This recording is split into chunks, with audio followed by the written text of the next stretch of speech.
one post in particular actually really sparked our imagination and sparked this conversation.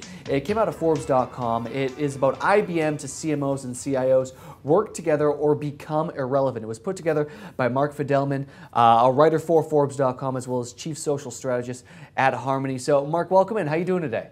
I'm doing well. Thank you, guys. So for the folks out there, kind of give us the Cliff Notes version of the post, if you will.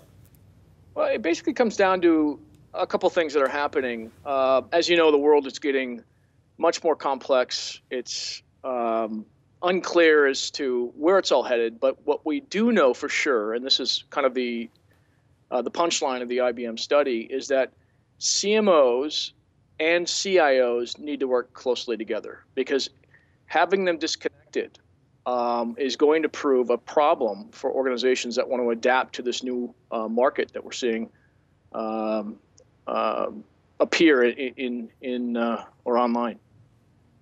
Hey, Mark, so glad you could join us. Listen, this is an old problem, right? This is, you know, I started as an engineer and as a technologist and worked in corporate R&D and, you know, evolved into a CMO role. But isn't this an old problem? Is this sort of an old problem with new tools?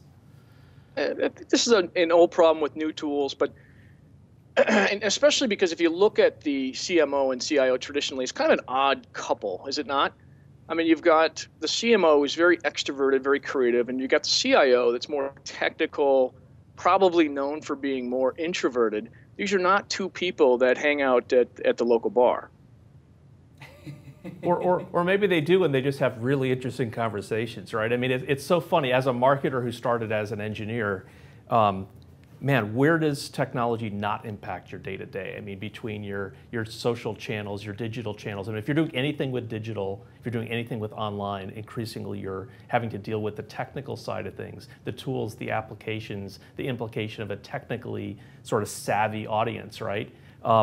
It's interesting because we need to be talking together, and you're right, it is sort of a left brain, right brain kind of a thing. But maybe, Mark, you can share kind of what are some of the tricks, I guess, to get these groups that naturally don't hang out together, which is your point, to kind of get them to work together. Either are they kicking and screaming coming together, or they want to work together, they just haven't figured out the best way to do it?